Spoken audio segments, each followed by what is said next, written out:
Live to Toronto City Hall, where Mayor Olivia Chow is speaking to reporters ahead of today's council meeting. Let's listen live to some of her remarks.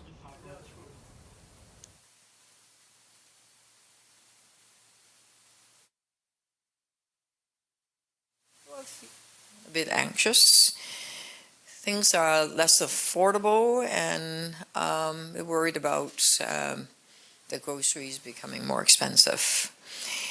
The first item that I would declare as City Council will tackle the two motions that reaffirm Canadian sovereignty. We are proud Canadians, and initiate a buy local campaign, which is Councillor Coe's motion, and support Canadian businesses whenever possible. Those are the morning items, okay? And we'll have a good discussion about how we can support and buy local as proud Canadians. The second item we will be discussing is our plan to build more homes faster. There are three aspects in this council agenda of this plan we'll be discussing today.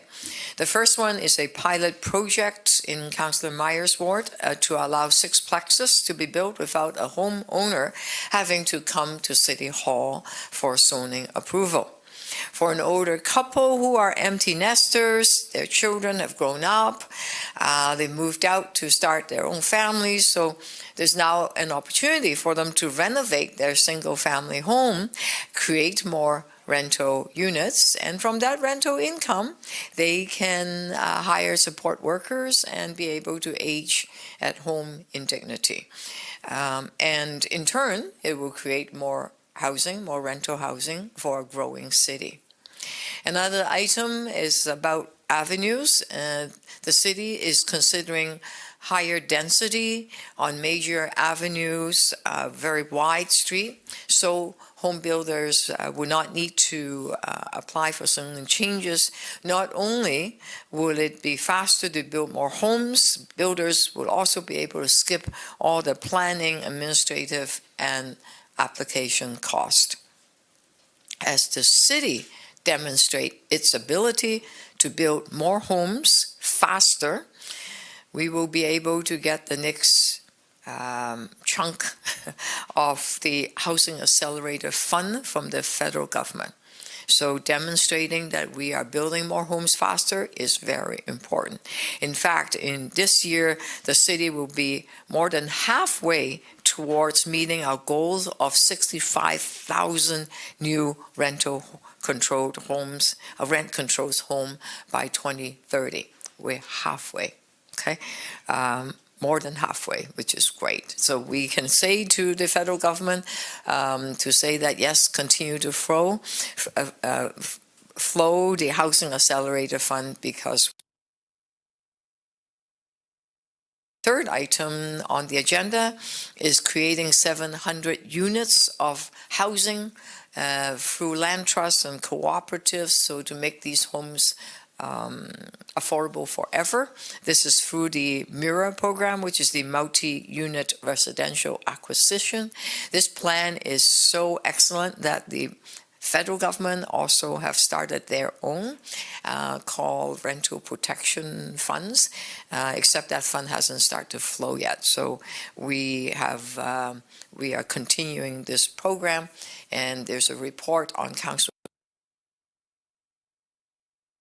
protected and made affordable forever.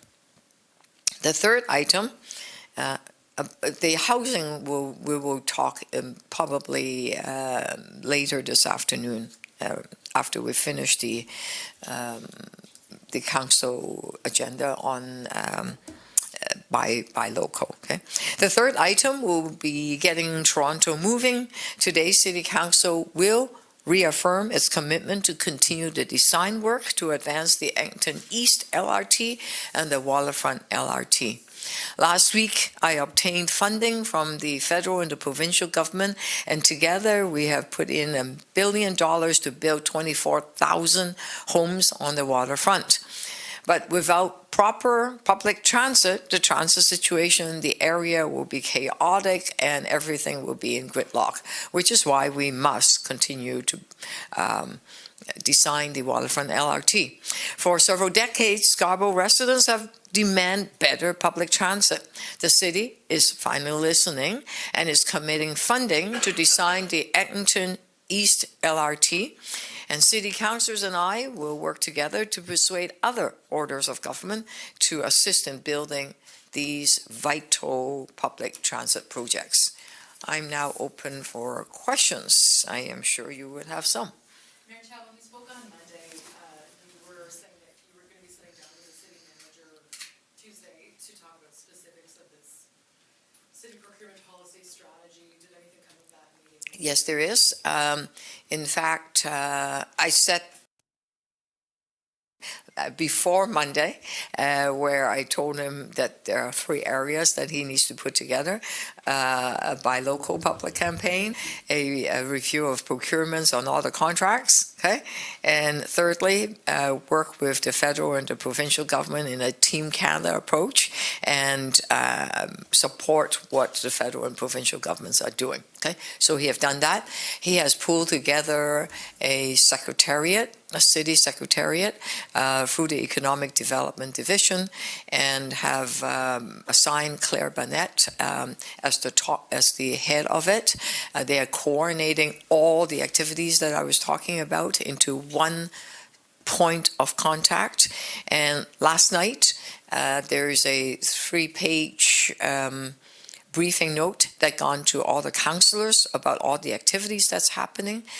Also, the Economic Development Division, together with my team, have pulled together some names of who we will be appointing on the Economic Action team, the Toronto team, that's going to be chaired by me, and we will have announcements shortly about that. I'm just wondering, when it comes to all of your housing planning, has the city manager or even the CFO indicated that what the impact tariffs could do for some of those plans as far as actually getting it built? We've heard from Richard Weil that some of the building costs could be higher. At this point, it's not 100% clear yet. There are local suppliers. I know that there's one of the biggest developer that is developing a built-in-Canada modular housing plant, and there are other modular housing plants already in Ontario, in southern Ontario. So they don't have to be shipped from China, they don't have to be shipped from US. We can build our own here, and we are very familiar with some of the plans that are being discussed right now, so we will absolutely support those efforts. But what we are doing here in Toronto is that we are reducing the cost of building homes. We have said that we will exempt all development charges and reduce the taxes, the property tax for builders that would provide rental housing. But because we are a smaller level of government comparing the other two, we can only afford 8,000 units. But we can do 20,000 units of rental housing right now if the federal and the provincial government step up and provide us with a rebate. And we are in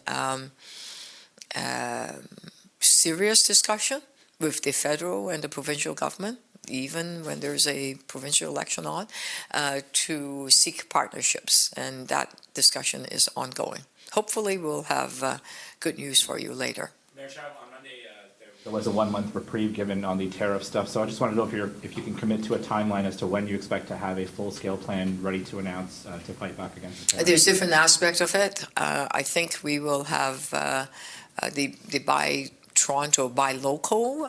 It will come first because that is easier to implement. As some of you may recall, during COVID time, we had a Buy Toronto, Love Toronto campaign. Remember those big hearts that you see? There's one on Yonge Street, near 423 Yonge Street. okay, in the parquet there. So we have already some parts of the Buy Toronto, Buy Local campaign, Love Toronto. So we'll be able to roll that out a lot faster than the other two. But the procurement and the As you can see, I think we got a couple of stories. and the then they're gonna come to contracts, us. we're examining that very carefully. It's not just City of Toronto contract, it's all our agencies, boards, and commissions. Think about TTC, right? Millions, multi-million dollars contracts. So both TTC and police and parking authority, hydro, it's quite complex, so we will be gathering materials. I think we will give you an update as soon as we have one. Mayor Chow, yesterday on the campaign trail, Ford and Crombie both said that they would upload the Ottawa LRT. I'm wondering if anything like that or approaching that is part of this New Deal 2.0 talks, or if you would like to see something similar. We've already uploaded two of the most expensive, right? The Garner and the, hey, we are further ahead. Think about this. We have uploaded Garner and the DVP, just $2 billion of capital budget we don't have to spend that we are now able to put towards fixing the TDC, upgrading it, and all the community centers. We have the biggest capital budget in the history of the City of Toronto because we're able to upload those two highways. The Metrolinx are building the Eglinton Crosstown and Finch LRT, right? And we just wish they can be open yesterday, but that we don't have complete control. So that is, the building of it is uploaded.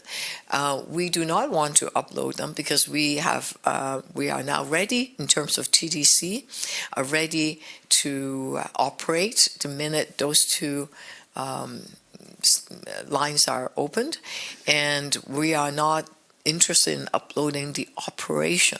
What we do want, however, is on the capital side, on the Eglinton East LRT, which is Scarborough, okay, which has been discussed for decades in Scarborough, and the Waterfront LRT. This is on the east side. Waterfront LRT on the west. We've been listening in live to Mayor Olivia Chow speaking to reporters ahead of a very busy day at City Hall, talking about their main three agenda items. The first one being tackling Canadian sovereignty and how to buy local and support local. Also building homes faster. There's a motion to build 6 plexes so that they can create more rental units. And also Mayor Chow saying that they have surpassed half of their goal of building 65 rent-controlled units by 2030. And also talking about transit and expanding or building on the Eglinton and Waterfront LRT. We'll have more from that later on.